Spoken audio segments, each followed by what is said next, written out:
Okay, well, great. So thank you. Welcome all. So we'll be having a really interesting topic today. We're speaking about design in the AR and VR space, and we have some guest presenters that have a lot of experience in this area. So I think it'll be really valuable for us. So we have Sonya Seddarasan, Kashish Mehta, and Alica Molito, all who have experience in the AR VR space. So they're going to share some case studies. They're going to share some tips and some considerations that we might need to have. Let's see here. Unmute everybody. Okay. All right. So if you could please just stay muted, that'd be great. So to begin with, just so you have a chance to ask questions as well, I'll be sending this out in the chat as well, but so that you can, if needed, you want to ask questions, you can vote on questions that are being asked. I'll send a link in the chat where you can go to the Slido and submit your questions, and then we'll get the top questions answered, after the presentations, and we'll let folks answer the questions. We'll let the participants answer the questions. So it should be a really interesting topic and should be really helpful to you all. So why don't we get started? Our first speaker is Sonya. Sonya, you here? Yes, Okay. I'm here. Great, Sonya, thank you. Why don't you go ahead and get started? Sure. Okay, so hi everyone. My name is Sonya. I'm the founder of ADPList. It's very nice to see everyone here. I hope that today's session will give you guys something and bring you guys at least a little bit into like the space. So Anthony, should I start with explaining a little bit about ADPList and how did I get into the space, or do you want? Oh, okay, sure.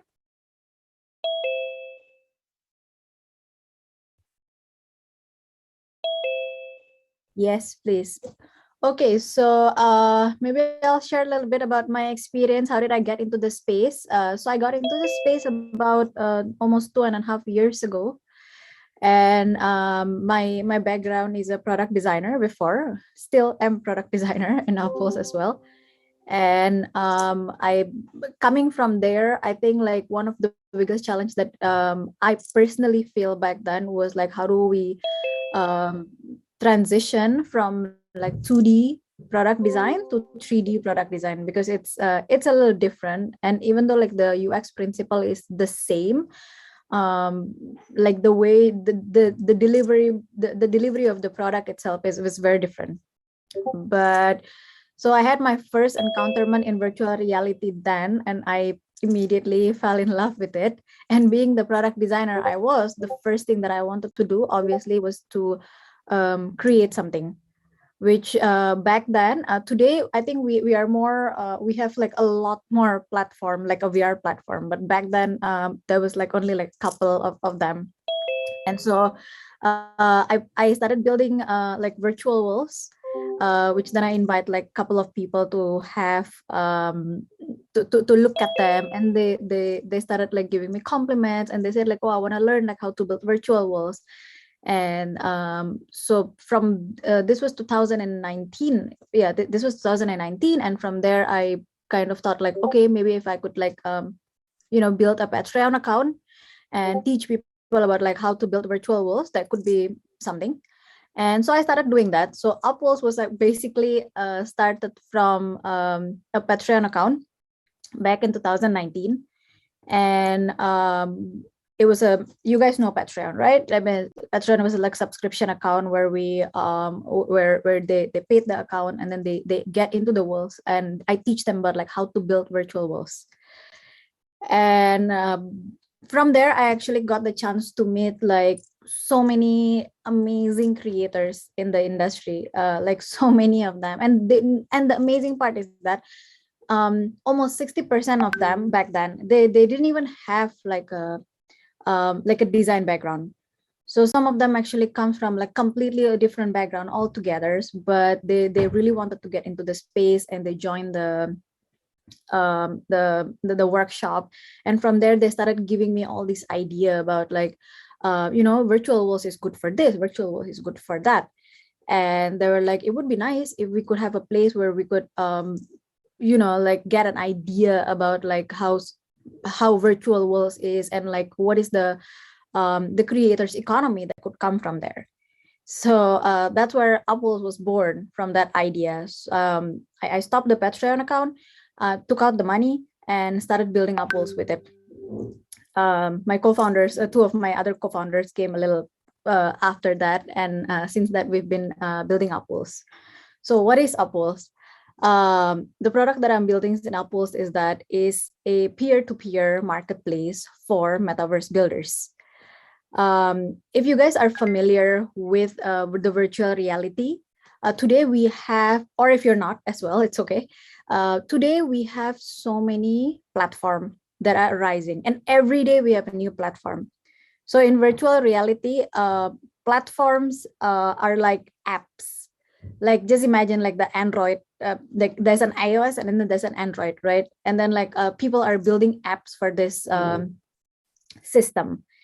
And platform is the same. We call them platforms in virtual reality. Like platform is the same. There's a new platform coming in with their own value proposition out there.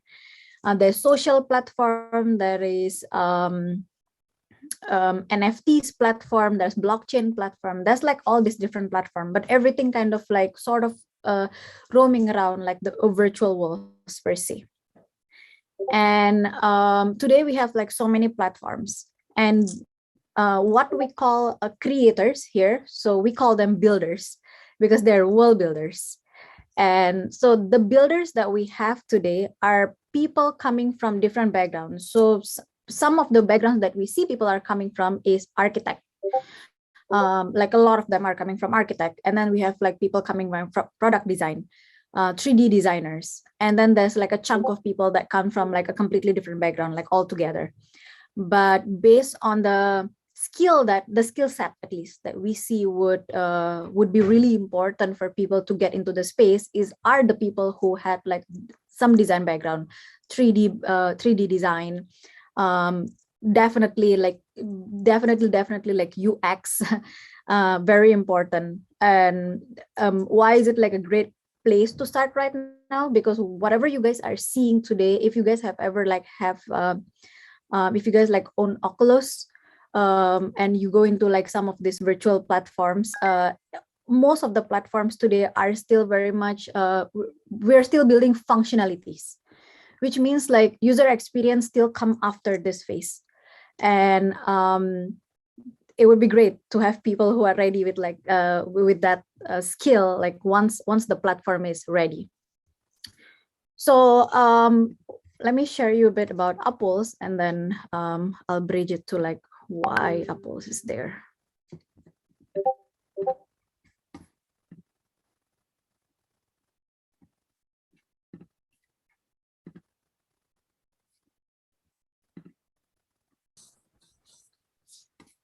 Can you guys see my screen? Oh, hold on. I may be sharing the wrong one. Yep, I am. I am not actually. Yeah. Okay. Okay. So Apples. Apples is a community-led product.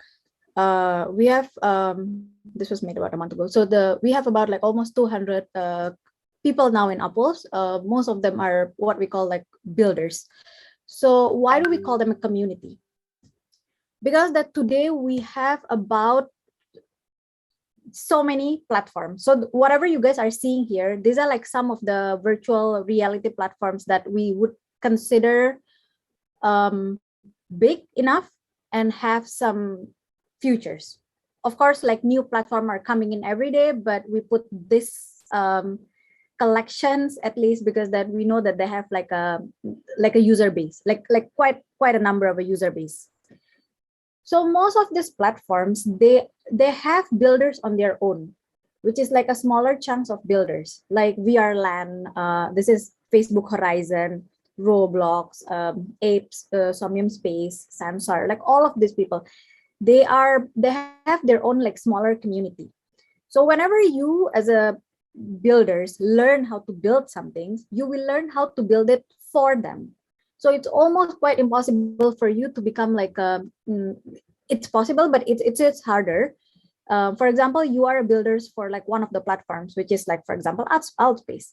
The same design is not something that you can use for Neos or this is Raspberry Land or VRChat or something like that, because every platforms in virtual reality has their own limitations, which means like this is a little harder. Whenever you start building something, it's hard for creators to scale. So in the beginning of the process, most of these builders, they stick in like within one platforms, and that's where we see like that's like how do these creators monetize from their walls? First of all, people need to find their wall. Second, their wall should be able to they should be like a multiple platforms builders instead of like one platforms. And that's why we call Upwalls a community, be a bigger part of a bigger community, because here they get to meet peer builders and creators from all different social platforms. And they started building projects together. So one project can be in multiple platforms where they can kick off like some of the creators economy that I'm gonna bring up after this. Okay. Oh yeah, I'm right. And what do we do is that we create like an aggregation platforms for the virtual walls.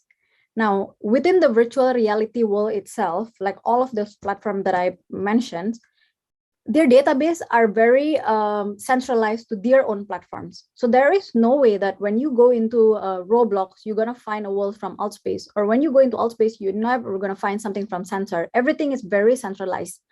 And that's what when you go into like the space, you're going to hear a lot of people say that centralized metaverse. And then we have something what we call like decentralized metaverse. So decentralized is something more like Sensor, which is like the database is more like shared to like a bigger numbers of like people. And here in Upwalls, we allow them to actually share this as part of like their portfolio to almost everybody. And we use a marketplace business model here, which means that what we do is that we create like various features to assist these builders and users to echo their virtual walls and let people find them easily based on their skills and based on where the platform that they're building.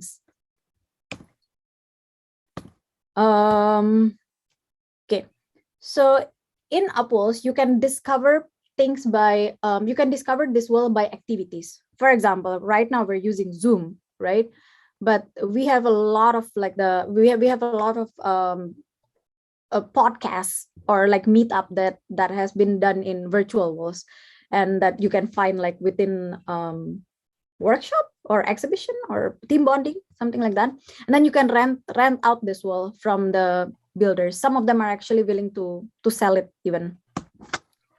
I put up like a couple of things that the builders in Upwalls has made. So this one has been made by this guy called R2. This is like a gallery portfolio.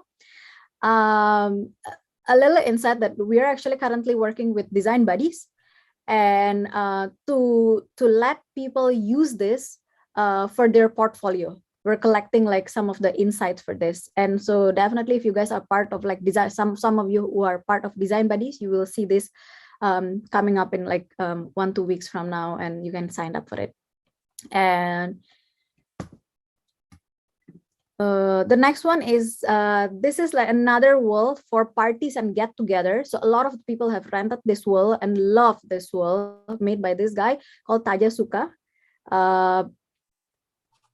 Yeah, maybe somebody is taking over my screen or something. It's called the Madana Launch. And from their page, you can actually visit their wall immediately. So you can kind of like experience about like what their wall is looking like. The next one is that what we call, this is one of the most interesting one, the cultural heritage one. The cultural heritage is called the ancient Athens Acropolis. Now this person, this builder, she has she has replicate the history to this world. So when you come into this world, you can rent it out. You can actually invite people, and literally like a journey to the past. She has built like a 101 with whatever happened, like based on this cultural heritage history. And now if you go to Greece, there's no way you'll find this anymore. So this is like a way better, not way better, but this is like a completely different experience of tourism. And then this one is something what we call a digital twins. So digital twins is a build where builders build the real world's model. This is based on one of the Japanese train station, if I'm not mistaken. So they have something, there's this Huabon Nights. They're up for rent, and this is one of the latest one where these builders are very interested in language. So he has been making a lot of like language worlds. So when you come into this world, you'll get to experience this different language altogether. And people who rent this world, normally they're schools, they're an educator, and they wanna use this world to language teaching. At the moment, he has about like 98 language altogether. It's so awesome. Okay. So when you get into the products, is that when you get into Upworld, first you can find popular roles by platforms if you are more about like a platform bias, or you can find them by activities. And then you can rent them out from their owners immediately. Or if you really like it, and some people actually like the ownership of it, they immediately buy the template from this builders, which obviously help a lot of this builder to kick off their creators economy to make like even a better world. Some people actually like people who are open to help other people also, they list themselves for a hire. So they build into like a certain platforms, and people actually hire them to build like their vision walls. There's a lot of people who have like some vision about like how they want their walls to look like. They want to actually one of the latest things that we see is influencer is trying to have their own version of like a meetup walls. So a lot of them are actually hiring these builders for it.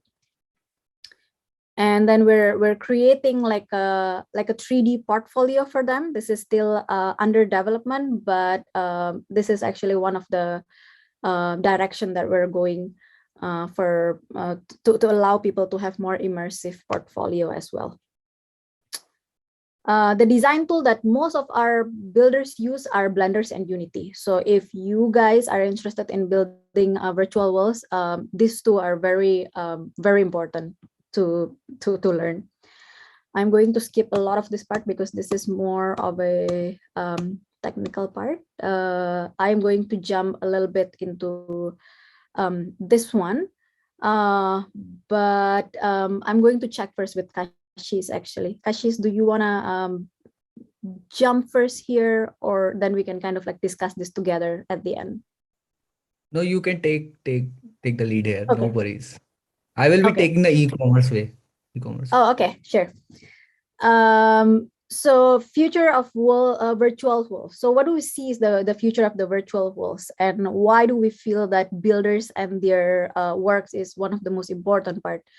Definitely NFTs. So you guys must have heard NFT. You guys probably have transact as well in NFTs. So one of the way for these builders to monetize is definitely NFTs. They build walls, which is like a walls of their own creation. Nobody when they put it into NFT and people transact into NFTs, which means like nobody can steal your design. And this is like something all creators, I think it's a dream of all creators, right? And in terms of the industry itself, this is actually whatever I'm showing you guys, it is part of Upworld's like product strategy as well. This is where we see the industry is which industry is going to be disrupted by virtual reality walls. Not in the next 1 year, in the next 5 years. Obviously, we have entertainment, gaming, healthcare, real estate. The biggest one is retail, design, hospitality, and education. And we are trying to define what does this mean for the virtual walls, like one by one, which is something that you guys can also find within Upwalls, hopefully soon. I think that is kind of like the end of my presentation. Yes. And if you guys have any questions, I will be more than happy to answer. We're going to save the questions to the end, so we can get through all the presentations first. Let's see. Next we have Kashish. If you are ready, you can go ahead and share your stuff as well. Cool. Let me share my screen. Can you take over my screen, Kashish, or I should stop sharing? Yeah, I'm taking it. Just a minute. Okay. Because I'm confused how to stop sharing here. No worries. Even I am not used to Zoom a lot. Yeah, me too. Oh, I found it. Stop sharing. Cool. From where I can share my screen. I am not able to find it. What's happening right now? No, that I found it, but I'm not able to found the right window. That's a trick here. Oh yeah, I had that problem too, Kashish, but you just have to test it out. Yeah, I think now, I think you guys can see my presentation, right? Finally, a big breakthrough for me. Cool. Thank you, Anthony, for having me here. It's really good to see so many people joining in for this. Like, I'm super excited to share some of my learnings with all of you that I have made working in AR space. And huge shout out to everyone joining from India and Asia, because it's almost 1:30 a.m. for me right now. Right. So let's understand how to start designing for augmented reality. Hello, I'm Kashish and I work as a product designer at Flipkart. And Flipkart is a biggest e-commerce e-commerce provider in India. We have 200 million people as our users. We work them, we try to serve them and make a better experience around them. And apart from that, I'm a huge fan of Star Wars and Batman. You can see in my background filter, a baby Yoda is floating there. So you can see that as well. And you can follow me by searching this Kashish for XD at these handles, right? So Flipkart Camera is a pod in Flipkart which brings immersive experiences based on AR and 3D. It is used to be a different startup called Scapic, which got acquired by Flipkart in 2020. We have 4 products live right now in Flipkart, which are View in Your Room, where you can take better and informed buying decisions. So you can see how the product will fit in your room, how the product will look in the conditions of room. Just take an example, lighting of your room, right? You can have answer for all such questions with the help of View in Your Room. Then we have a virtual try on, where you can experience beauty products on yourself with the help of your camera. Then we have a 3D viewer, which enables low-end devices to have 3D experiences where AR experience is not available. And you can see how good the details are. You can see the texture, you can feel the soul, everything is top notch here. And at last, we have camera filters, where we are trying to provide more engagement for our customers by providing some filters and games. So here is the structure of my talk. I will be discussing current state of AR, what is good and bad, what are the guidelines and principle of AR, and in the end, we will look some inspiration and tools. So let's first understand what is VR and AR with this funny example. So if you see in the first image, you can see Michael B. Jordan is experiencing virtual world around him. He's brought up in the virtual world, right? And in the second image, you can see how those characters and things are coming from virtual world to our own reality, right? And let's understand the current state of AR. Let's see what is good in AR.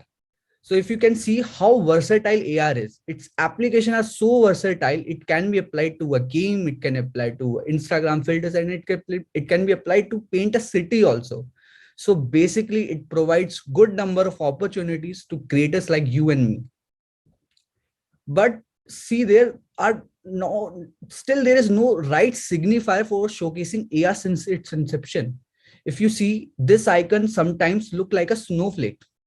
If I tell you, imagine a 2D line, a 20 centimeter 2D line, it's very easy to imagine, right? But if I say, just imagine 30 liters of water, it's hard, it's complex.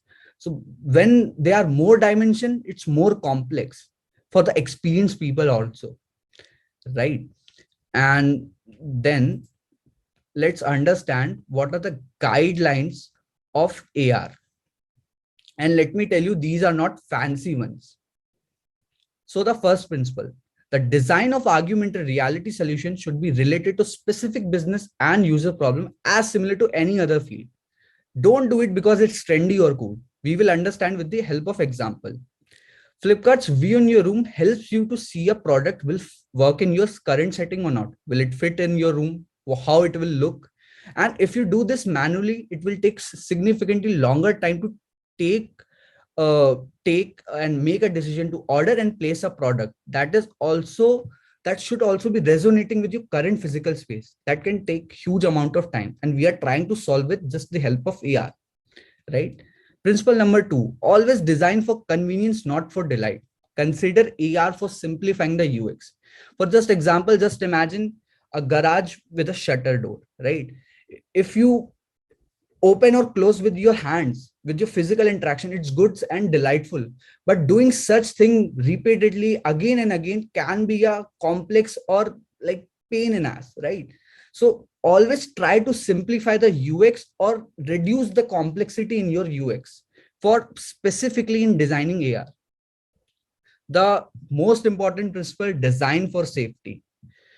Why? Because we should always try to anticipate that your solution will be used in variety of real world settings. Because usually users get so immersed in AR experience that they lose sight of their real world surroundings and they fall. So if you can see like how this girl is getting fall just because she's so busy interacting with her fun AR experience, right? So always take account, don't make user walk backward, take account of basic human constraints like physical constraint. If you are making such experience which have longer duration, so it can lead to fatigue, it can make you feel tired. So always try to make a consistent and concise user experience in AR. And then we have principle 4, always offer easy onboarding and walkthrough for users. And when I say easy onboarding, don't try to teach everything at one place, all the mechanics at one place. Try to break down into them chunks and then offer them. So here you can see I'm trying to educate user how they can scan floor, how they can scan wall, how they can actually scan their entire room and place products, how they can pinch. Even these are very simple things, but again, working with this immersive experience, it can be a tricky. So you have to educate them as well, how they can interact with the actual experience. And then we have a very simple principle which applies to every product designing, every UX designing. Use familiar UI patterns. Make the most of your users' existing knowledge. Why? Because if we try to reinvent the wheel, right, it will be hard for anyone to understand. So just stick to the basics. Try to use familiar patterns like tab, drag, and rotate, and make the immersive experience easy, right? And here are some inspiration tools and resources. And let us watch this video together. It's from Vova Kubertov. He made an entire reel for 2021. What are the exploration he did? It's really insightful. It's just a 2-minute thing, but it's really good to have it.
So if you guys can see, there are endless possibilities while working with AR and VR. You can do simple things with AR and VR. You have to think loud. How, like, you can see like how he's making an AI experience just to play, how to play a guitar. It's so amazing. And there's endless possibilities. Just think loud and try to do it. Now we will see what tools we can use. For beginners, you can start with Adobe XD. It has 3D transform, 360 transforms. It's very easy to make such experience just to validate your ideas. It's not like it should be like fruitful experience. Just try, validate your idea. Will it work? How it will eventually make the experience good for user? How it will solve business problem? And when you are comfortable with that, start with my web AR. Start using pre-generated 3D models. And when you are comfortable with that, start learning Spline. It's a very easy 3D tool. You have to just drag and drop. And when you are familiar with these things, start moving ahead. Try to take advantage of Adobe Creative Cloud. Whatever you can do in Adobe XD, you can import to Adobe Dimension, and then from Adobe Dimension to Adobe Aero. So entire ecosystem of Adobe Creative Cloud is working and progressively working on AR. You can make filters and a lot of other things with Spark AR, which is really, really easy to do. Very, really easy to do. And as Sonia also mentioned, Blender and Unity, it's a pro level thing. They are very easy to understand, and Blender has a great community to learn. You can start with that. And if you don't like Blender's thing, start with Cinema 4D. It's easy to understand. So do that. And whom to follow. So basically, these people are not just designers. They are from every field. We think like AR is just like tech thing, development thing. No, it's like a more human thing. There are other aspects as well. So follow these people, try to learn from them, try to interact with them, right? And I have some resources for you guys. There are some newsletters, there are some tutorials as well. Try to learn from them. They are very short, very easy to understand. And if I show you this thing, this I made in Adobe XD, and this is the only dribble shot that gave me 73 likes. So I don't know like how it got 73 likes, but it was the best dribble shot for me right now. And it's nothing a real AR experience, but it mimics some things. You can try and check this out as well. So I think that's all for my side. Thank you guys. Thank you so much, Kashish. That was very interesting. So you'll send me those links and I'll share them with everyone when I send out a note after the session. Sound good? Sure. Okay. Excellent. Thank you. We love your background too. Okay. Last but not least, we have Alica Molito. She's going to share her insights as well. So if you are there, Alika. I'm here. Hello, Okay. everyone. Hi. Hi. Yeah, I'm going to share my screen. Okay. I hope not everybody's brain is like smoking right now, but I have some really good visuals to relax to. So can you all see my screen? Okay, great. All right, so we're all talking about designing for AR and VR today, and I'm going to just give you some case studies on what I've done with my company so far. I don't know, just a few thoughts on how to manage those projects, if you're interested in that part. And I don't know, maybe I can give you some inspiration. So I really hope my internet's going to be stable, because I was at a panel yesterday from one of my favorite YouTube channels, like 100,000 subscribers, and my internet just dropped out in the middle of it. So keep your fingers crossed for me. All right, this is me. My name is Alica Molito. I'm the CIO, Chief Innovation Officer, and co-founder of Aura Studios. And Aura Studios is a creative agency that builds augmented reality for the music industry. But I'll get into that a bit later. I'm just going to share with you my background, because I think there's maybe a lot of people who do something very similar, and you're going to see you can do the same thing as me and just get into AR and VR, and it's going to be cool. So this is my background. I used to be a graphic designer, but I did study business. So I thought I would be like normal, but then I realized I'm a creative, and I started doing artwork for mostly like musicians, and started managing musicians, and started doing music videos and direction and a bunch of stuff. I eventually got to a master's degree, a music master, music business master. And that's when I met my co-founder, and we decided to found Aura Studios. And we've been in business for about over a year. And we have been very lucky because we got to work with all the 3 major music labels: Universal Music, Sony Music, Warner Music, and a bunch of artists we all really love. So that was quite successful. And part of that success was because we started in the middle of a pandemic. And if you think of artists and how they connect with their fans, usually they do like live streams, they have concerts, and those concerts couldn't happen anymore. And suddenly everybody started doing live streams. And so we were like, AR is actually perfect for this, right? So I'm going to show you some of our projects, hopefully, that we worked on over the year. So here you can see the internet thing, but this one was Polo Pan, this one's Glass Animals, Sports the Band, Sibo Grand, Daddy Fryer, a lot of really cool artists. And we've done like creative stuff with them, mostly actually for Instagram. And the others actually already talked about like Spark AR, and it's a great way to get started. And that's what I did. So I'll take you through one case study of one of my favorite projects. And this was with the Glass Animals. What we did with them is something that everybody could try for themselves probably, but back then it was super innovative. So we actually took their album artwork, from their hit single Heat Waves, and we brought this into an immersive space, into an immersive AR space using Spark AR. And as you can see, the user can be immersed in the scene. So it wasn't just, looking at the artist performing, but you would be part of the artwork yourself, and you could move around and the artwork would move with you.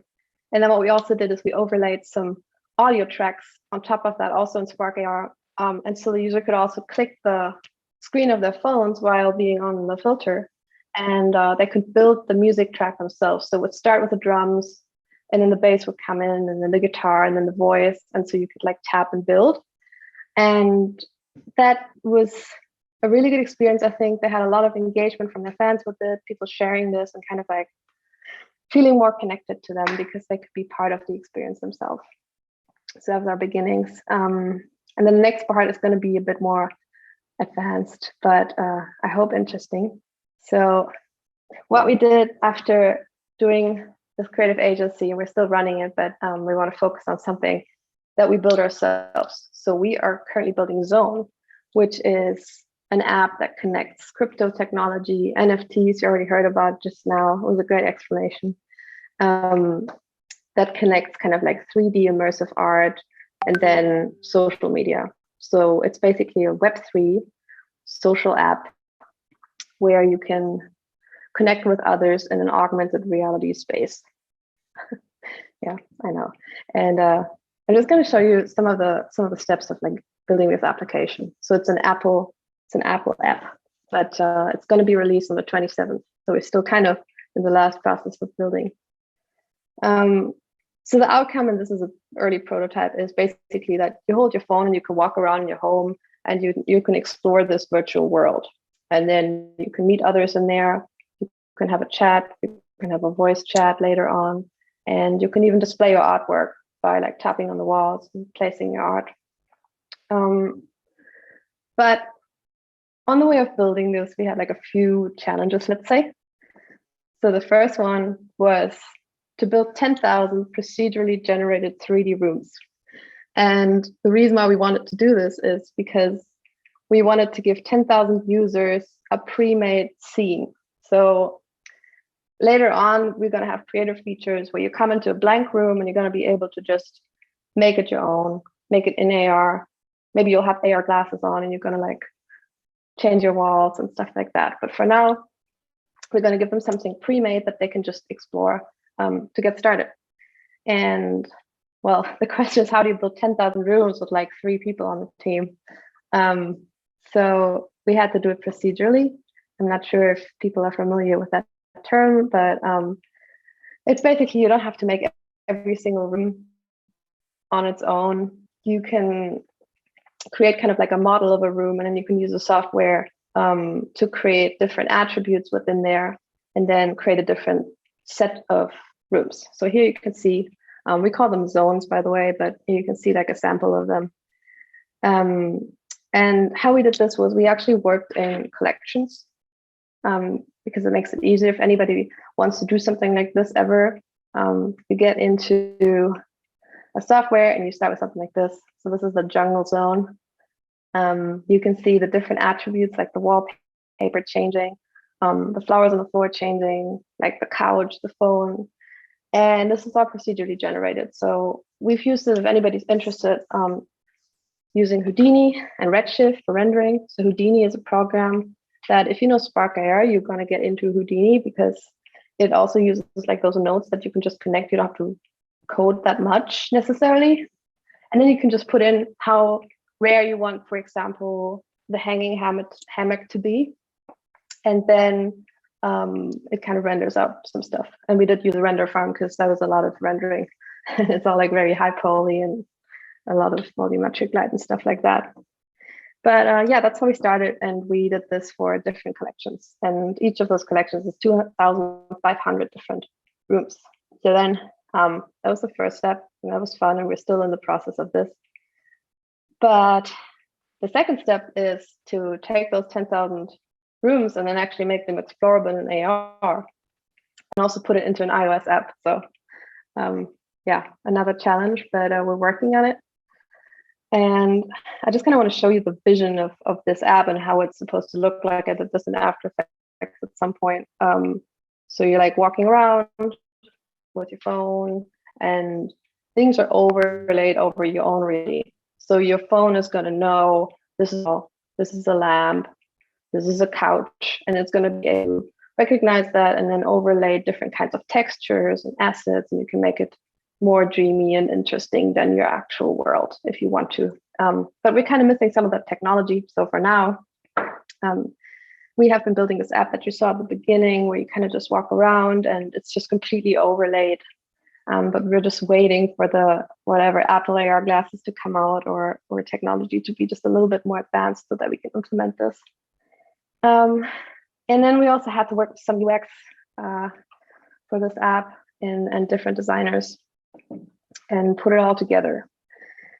Yeah, so that's just kind of a small case study. I know it's like quite a big and complex product, but it's been very fun and challenging, and we're kind of building a community around it in the NFT space because those digital artists really want a space to like display their art, and this is what they really get. They basically get a virtual art gallery.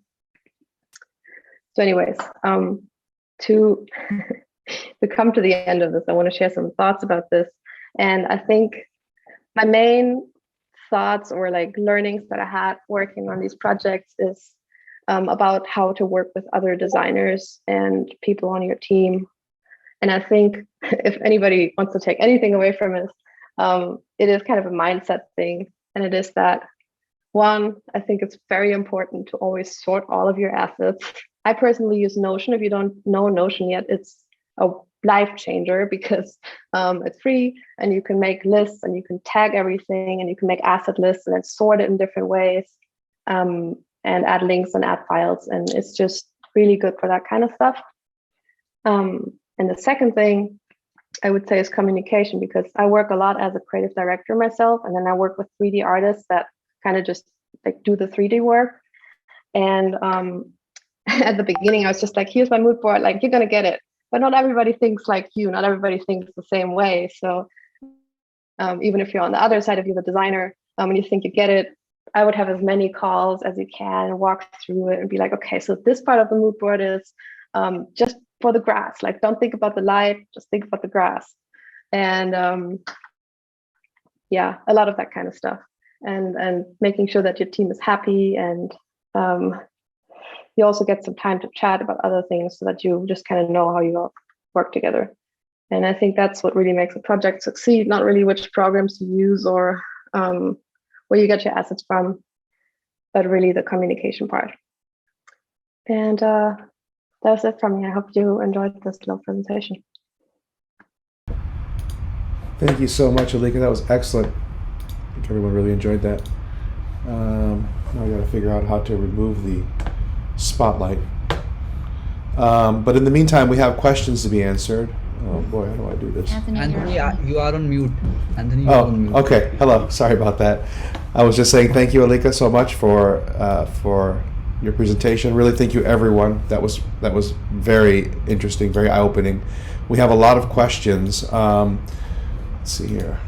I think nobody is spotlighted. So let's go ahead and get to the questions. And there's some that are really getting voted up a lot. So this one has 19 votes. So maybe you could all field this. If you want to break into the AR VR field as a beginner, what can you do to gear our portfolios towards that, and what projects are employers looking for? So maybe Sonia, you could start since you went first. All right. If you want to break into VR and AR as a beginner, I guess it would depends on your background first, right? But I think if you're looking into something like VR, so I think definitely something like virtual walls, or we have something what we call like in-tools experience design. So virtual walls is the one that I've just explained you. It's a little bit about like also what Alika was mentioning, like more design, like space design like that. So those are the kind of things that definitely your employers want to see. But if you're breaking into AR, right, I think it's completely all different, I think, right, Kashish, which is I think he'll be the best to answer you on this one more than me, because I'm more into like VR rather than AR itself. Right, so like right now we were hiring some people for AR and VR space. So the best thing we look for, like how they wild can think, how AR can help. A simple thing, what they can bring in their life with AR. Just we think in that, because AR is very new, and we try to stick with the fundamentals of the principle of AR. Like as I mentioned, if they know anything about those things, how they resonate with them, it's like basic thing for us. We look in that. And as Alicia and Sonia, you also mentioned like Blender, we see like if they can design 3D models, it can be helpful, because like when they are creating such experiences, they must understand how 3D space works, how 3D object moves, how it will look, how material will happen, right, how material will look in other conditions, right? So they should be aware about that. And again, like basic principle, I showed like even the icon by Apple and Google is such a big bad thing right now. Like even those players are not solving that. So it should be like being open to explore many things. So that's what we are thinking right now. I think one of the questions that I normally get is that what's the difference between like level designer and like VR or AR designer, because those two, like, they're dealing with the same space anyways. It's I guess the fundamentally they could be the same, but the difference is that they use different program, like all together. Like somebody actually mentioned about like some Unreal Engine. Unreal Engine is amazing, but if you're trying to get into AR and VR, I personally still suggest to learn Blender and Unity rather than Unreal, because Unreal is, the technology is not there yet. Like I think not for like another couple of years. So if you're looking to get like into the industry, especially get a job into VR and AR in the next 1-2 years, then Unity and Blender. Alika? Yeah, I mean, I agree. I did hear a lot of good things lately about Unreal, but yeah, we've been using Unity as well at the moment. So I don't know, like we've been hiring some 3D designers lately, and what I would look at, I mean, I make environments, so like those behind me, for example. So I would look at somebody and see if they have created something for fun, if they have fun creating worlds, if they have creativity. And it doesn't really matter which program you start in, depending on the role. So for example, we have some people who work as 3D concept artists. They don't have to even get into Unity yet. So you can maybe use that as a start if you're like kind of intimidated by the AR VR stuff. So yeah, that could be a starting role if you don't know anything about 3D yet. And then the next step, I guess, would be to either learn Unity or learn whichever program you prefer, really. But I also just want to highlight Spark AR again, because that's how I personally started from 2D to 3D, because it's kind of easy. And then once you start that, you kind of learn like the very basics, and you step in the next one. Yeah, so It's just like a drag and drop tool. You can learn everything from end. It's Spark very is useful. very user friendly. Cool. All right. Another big question is, what are the best ways to integrate AR, VR into educational and learning apps?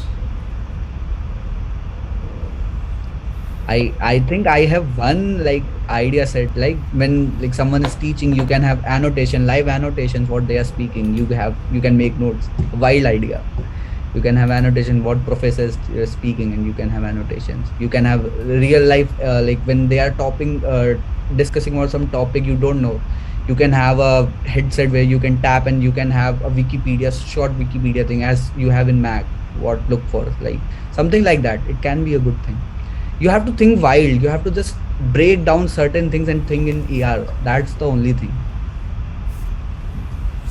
I think one of the education side that we've ever seen in Upwells is that like we work together with schools and with other like smaller community where like language learning, like community, another community called Educator in VR.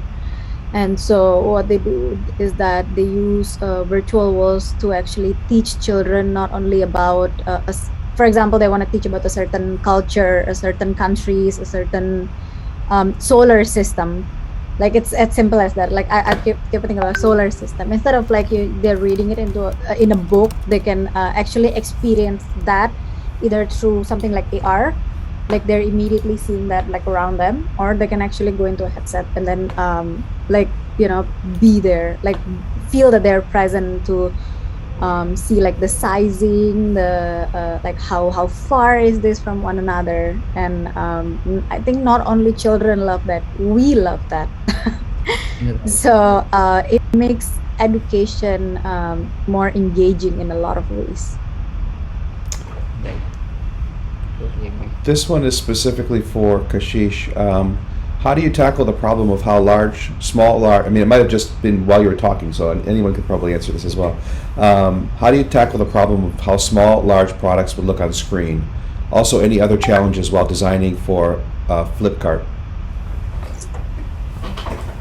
So basically, when you are experiencing product in your room, you have option to scale it down. You have pinch to zoom out, so you can do it. But I think that's all. Like we are doing that again. Like it automatically does that thing. Like solves that thing. If you are specifically looking to like how we create such models, how big and small, I think Alika will be the right person. I am not into 3D design. I have done Cinema 4D, but I am very bad. Like I'm not the right person. I can try to answer. So this is really a question about how to scale something and then place it in the real world and it looks accordingly. Am I getting that right? Okay. Yeah. I think it's trial and error really. Like for example, we did a scene once, and we were putting everything on like at scale. Like the camera was like an eye height, and then the room was like, I don't know, 3 meters high. I'm talking meters. I don't know the other scale. And then we put it into like the actual view, and it just seemed like really small, so we had to oversize everything.